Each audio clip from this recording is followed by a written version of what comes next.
6 माह का बच्चा जो है जिसको रात को 3 बजे जो है उसका वालिद जो है यहाँ पे दफना के जाता है और अगले दिन वो कब्रिस्तान चक्कर नहीं लगाता। उसके नेक्स्ट डे जो है वो जुम्मे का दिन होता है और जुम्मे वाले दिन वालिद आता है कि मैं जुम्मे की नमाज पढ़ने के बाद अपने बच्चे की कब्र पे जाऊं और फातिहा ख्वानी करूं। तो जब वालिद यहाँ पे आता है तो वालिद क्या देखता है कि कब्र में से बच्चा गायब है। 3 बजे बच्चे की डेथ हो गई है। मैं जो इस कब्रिस्तान का गोरगन था बोधी, मैं उसी रात उसको मुसलसल कॉल कर रहा था, लेकिन उसका नंबर मुसलसल बन जा रहा था। अगले दिन मैं खुद आया हूँ, कब्र ठीक थी। यहाँ के चौकीदार या जो इसका बेटा है, जब मैंने इनसे बात की है, इन्होंने मेरे साथ बहुत बदतमीजी की है। बदतमीजी ऐसे जैसे प्री प्लान ये बैठे हुए हैं कि इस बंदे को हम ऐसे हरास करेंगे, पता नहीं ये बंदा हरासा हो जाएगा। जानवर ने अगर निकाला होता तो ईंटें बाहर कैसे निकालता। सेकेंडली जानवर का ये होता है कहीं ना कहीं चाहे छोटा पीस मिले, कोई टुकड़ा मिले, कहीं ना कहीं मिल जाना था। कब्रिस्तान सारा नीट एंड क्लीन है, कोई घास नहीं है, कोई मैटर नहीं है, आपने देखा है। और इसके बाद इन्होंने कल कहते हैं जी हमने भी सर्च किया है। FIR होने से पहले DSP मकसूद गुजर साहब खुद आए हैं, उन्होंने अपनी टीम के साथ यहाँ पे।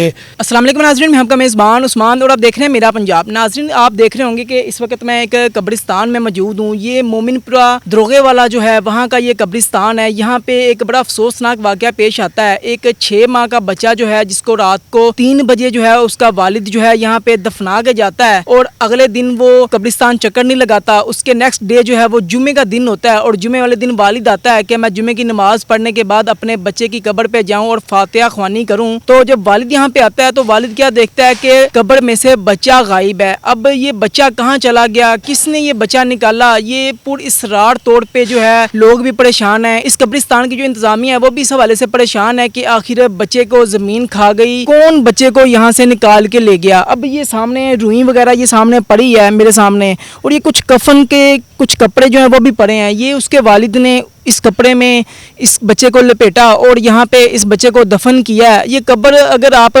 मेरी स्क्रीन पे देख रहे होंगे कि कब्र की वीडियो चल रही है, ये कब्र ज़्यादा गहरी नहीं है, ये कब्र 1.5 फीट से ज़्यादा नहीं है। हकाइक क्या है, बच्चा कहाँ पे जा सकता है और उसका जो वालिद है, कोशिश करेंगे उनसे भी बात करें। बच्चे के वालिद मौजूद हैं जिनका बच्चा कब्र से गायब हुआ, इनसे बात करते हैं और जानते हैं कि आखिर किस तरह से सारा वाक़या जो है वो रूनुमा हुआ। अस्सलाम वालेकुम जी वालेकुम अस्सलाम जनाब। भाई 12 बजे रात को 11:30-12 बजे 17 तारीख की रात को बच्चा पैदा हुआ गंगाराम हॉस्पिटल और 3 बजे तक बच्चा रहा नर्सरी में। जो डिलीवरी थी वो प्री मैच्योर थी। उन्होंने मुझे कह दिया था कि भी आप जो है ना ये बच्चा बचना नहीं है, और लिहाजा इसने सांस लिया तो आप इसके कफन दफन और गुस्ल का अपना अरेंज रखें, हम अपनी पूरी कोशिश करते हैं। 3 बजे बच्चे की डेथ हो गई है। मैं जो इस कब्रिस्तान का गोरगन था बोधी, मैं उसी रात उसको मुसलसल कॉल कर रहा था, लेकिन उसका नंबर मुसलसल बन जा रहा था। फिर उसके बाद मेरा बच्चा 3 बजे फोत हुआ है, उसको हम लोग लेके घर आए हैं। घर ला के हमने बच्चे को गुस्ल दिया है। उसके बाद कारी अब्दुल वही साहब जो है उन्होंने आके बच्चे का जनाजा पढ़ाया। इंतजामिया के एक बंदा बाहर सुबह से लेकर रात तक इनके फूल बेचता है, ये फ्रीजर भी उसका अंदर पड़ा हुआ है, बाहर वाली चाबी भी उसके पास है। उसको हमने आके बताया कि मेरे घर बेटा पैदा हुआ, ये फोत हो गया। उसने कहा जी आप अंदर जाके दफना लें। जब हम अंदर आए, अंदर आके हमने जनाजा पढ़ा है। उसके बाद ये हमारे महल्लेदार अमजद साहब है, 1-2 दोस्त और थे महल्ले वाले लोग, ये वहाँ पे सुबह सुबह अपने वालिदैन की कब्रों पे दुआ के लिए आए हुए थे। इन्होंने भी देखा कि हम बच्चे को दफना रहे हैं। उसके बाद मेरे कजन ने, जो मिस्त्री का काम कभी करते हैं मैसन का, उसने प्रॉपर 2-2.5 फुट वाली कब्र बनाई है, बना के नीचे कॉटन बिछाया है। उसके बाद बच्चे की डेड बॉडी है, उसके ऊपर ईंटों की हमने स्लैब बनाई है, दोनों साइडों से ईंटें लगा के ऊपर ईंटें लगाई हैं, फिर मिट्टी डाली। अगले दिन मैं खुद आया हूँ, कब्र ठीक थी। मैंने आके जो यहाँ का मलक बोधी है ना, जो जहाँ पे होता है, जो मेन इनका या चौकी नहीं, वो खादम चौकीदार है, उसको मैंने बोला है कि जो बोधी गोरगन है ना, उसका नंबर मुसलसल बंद जा रहा है और मैंने बच्चे की कब्र की लिपाई करवानी है, तो मेरे बच्चे की कब्र की लिपाई कर दो। उसने कहा सर जी आप बेफिक्र होकर जाएं, लिपाई हो जाएगी। जुम्मे रात को वेरी नेक्स्ट डे मैं यहाँ पे नहीं आ सका। जुम्मे को जब मैं आया हूँ और जैसे ही मैं नमाज पढ़ के सीधा इधर ही आया हूँ, और जैसे मैं और मेरे बच्चे आए, हमने देखा है आगे सारी कब्र हमारी खुली हुई है। जो बच्चे का कफन था, एहराम का कपड़ा, वो बाहर पड़ा हुआ है, और उसके बाद जो जनाब ईंटें हैं वो बाहर हैं। अब देखें अगर जानवर का काम हो तो वह एहराम का कपड़ा तो ना छोड़ के जाता, वो तो बच्चे को मुंह में लेके आगे चले जाता। पीसीज होते या ब्लड स्पॉट होता वहाँ पे मौके पे, कोई एविडेंस नहीं थी उसकी। उसके बाद जो ईंटें हैं वो भी 2 बाहर निकाली है, वो कुत्ता तो नहीं निकाल सकता ईंटें उठा के। किस पे शक है आपको? यहाँ के जो कब्र के जो लोग हैं, जो यहाँ पे इंतजामिया के लोग हैं, गोरकन वगैरह है? मैंने जिस टाइम आके इनको इंतजामिया के चौकीदार या जो इसका बेटा है, जब मैंने इनसे बात की, इन्होंने मेरे साथ बहुत बदतमीजी की है। बदतमीजी ऐसे जैसे प्री प्लान ये बैठे हुए हैं कि इस बंदे को हम ऐसे हरास करेंगे, पता नहीं ये बंदा हरासा हो जाएगा। फिर उसके बाद इन्होंने अपने बंदों को बुलाया है, जो इनके नुमान मजीद हैं, जो इनके पीछे हैं सरपरस्त आला, उनका कज़न आया यहाँ पे, उसने भी आके मुझे फुल थ्रेट करने की कोशिश की है, लेकिन अल्हम्दुलिल्लाह मैं राइट पे था, मैं बिल्कुल थ्रेट नहीं हुआ। क्या धमकियाँ लगाई गई हैं? यही कि जी, यही एक बात उनके हाथ में थी जी, आपने किसकी परमिशन से अंदर कब्रिस्तान एंटर हो गए? मैंने कहा मैं कार्ड होल्डर हूँ, मेरा कार्ड बना हुआ है, हम लोग आपको पैसे देते हैं, मेरे बाय नेम कार्ड है। उसके बाद जो तुम्हारा बंदा यहाँ पे मौजूद था, मैं उसकी परमिशन लेके अंदर आया हूँ, उसके बाद 3 दिन में 2 दिन आया हूँ, तो तुम लोग मुझे तब कहते जी आपने क्यों दफनाया, तब आप मेरे कब्रों की लपाई कर रहे हो। इनका तो ये कहना है कि ये जानवर ने किसी ने जो है यहाँ से निकाला है, और ईंटें किस तरह से गायब हो गई ये बताएं। सर देखें, ईंटें तो आज पुलिस वाले लेके गए हैं थाने एविडेंस कलेक्ट करके, जानवर ने अगर निकाला होता तो वो ईंटें बाहर कैसे निकालता? सेकेंडली जानवर का ये होता है कहीं ना कहीं चाहे छोटा पीस मिले, कोई टुकड़ा मिले, कहीं ना कहीं मिल जाना था। कब्रिस्तान सारा नीट एंड क्लीन है, कोई घास नहीं है, कोई मैटर नहीं है, आपने देखा है। और इसके बाद इन्होंने कल कहते हैं जी हमने भी सर्च किया है, FIR होने से पहले DSP मकसूद गुजर साहब खुद आए हैं, उन्होंने अपनी टीम के साथ यहाँ पे, गुजर साहब ने खुद 1.5 घंटा पूरी सर्चिंग की। इन्होंने उनको भी मिसगाइड किया जी, वहाँ पे पीसेस मिले हैं। मैंने मकसूद गुजर साहब को कहा कि लाएं जी मेरे सामने पीस लाएं, मैं अपना DNA करवाता हूँ।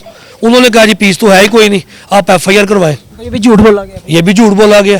इन्होंने पुलिस की और अदलिया की आपस में आमने सामने करने की पूरी कोशिश की है। अच्छा, मुझे बताइए, क्या आप समझते हैं कि इंतजामिया के कुछ लोग हैं जो गोरकन वगैरह, ये बाकी जो लोग हैं, ये मिले हुए हैं जो इस तरह से ये काम करते हैं? डेफिनेट है जी, डेफिनेट है। या तो हमें अपना बंदा दें, हमें हमारा बंदा दे दें, फिर हमारा इनके साथ कोई लिटिगेशन नहीं है। अभी सूरत हाल क्या है, क्रेज का करंट स्टेटस क्या है इस वक्त? तो पुलिस के पास हिरासत में कितने लोग हैं? भाई अभी तक जो आप कह सकते हैं ना गिरफ्तारी वाली हिरासत, वो तो नहीं है। आज दोपहर को इन्वेस्टिगेशन वाले आए हैं, उन्होंने भी इनको ले जाके वहाँ पे बिठाया है। इंतज़ामिया के बंदे उनको छुड़ाने के लिए आए हैं, उन्होंने भी इंतज़ामिया के बंदे नहीं छोड़े। मैंने इनको कहा कि जब तक मैं मुतमिन नहीं होता, सेटिस्फाइड नहीं होऊंगा, मैं अभी किसी फैसले पर नहीं पहुँचूंगा। अभी आप इनको इधर बिठाएं। अब जो इर्द गिर्द जो CCTV लगे हुए हैं, इनकी अब हम लोग मॉनिटरिंग कर रहे हैं। अगर कोई चीज़ सामने आती है तो फिर इंशाल्लाह ताला हम लाजमी शेयर करेंगे आपसे। पुलिस जी आपके साथ कितना तामुन कर रही है? पुलिस मेरे साथ ठीक है, क्योंकि पुलिस जो है वो हमारा उनका डेली का समझे कि चोली दामन का साथ है। पुलिस की नहीं मैं कोई बात करूंगा, को देखें जी पुलिस अभी तक मेरे साथ मुकम्मल तावन कर रही है, फुल कोऑपरेट कर रही है। इंतजामिया के लोग जो हैं वो बिल्कुल तावन नहीं कर रहे थे और मुकम्मल नहीं कर रहे। पुलिस की तरफ से मुझे कोई टेंशन नहीं। वो DSP साहब खुद आए हैं कल यहाँ पे, DCO साहबा की भी मुझे कॉल आई है। उसके बाद जो प्रॉपर इन्वेस्टिगेशन ऑफिसर है तारिक, वो भी मेरे साथ बैठ के वहाँ के जो है ना CCTV चेक करवा रहा है। इंचार्ज इन्वेस्टिगेशन साहब जो है उन्होंने भी फुल कोऑपरेट की है, वो भी कह रहे हैं कि जितना मर्जी टाइम लगेगा हमारी टीम आपके साथ है। नाज़रीन, आपने इनकी तमाम तर गुफ्तगू सुनी है कि आखिर बच्चा कब्रिस्तान से गायब हो गया। कोशिश कर रहे हैं, कैमरेज वगैरह भी चेक कर रहे हैं, और ये जो कब्रिस्तान है ये गुजरगाह भी है, और रात के टाइम यहाँ पे डोर लगा है, लेकिन डोर को बंद नहीं किया जाता, डोर ओपन रहता है, कोई भी अंदर आ जा सकता है। जो मंशियात इस्तेमाल करने वाले लोग हैं वो भी यहाँ पे अंदर आके अपना सारा काम कर सकते हैं, नशा वगैरह कर सकते हैं। आप इस केस के हवाले से अपनी क्या राय रखते हैं? अपनी राय का इजहार कमेंट सेक्शन में जरूर कीजिएगा। इसी के साथ अपने मेज़बान को इजाज़त दीजिए। देखते रहिए मेरा पंजाब, तब तक के लिए अल्लाह ने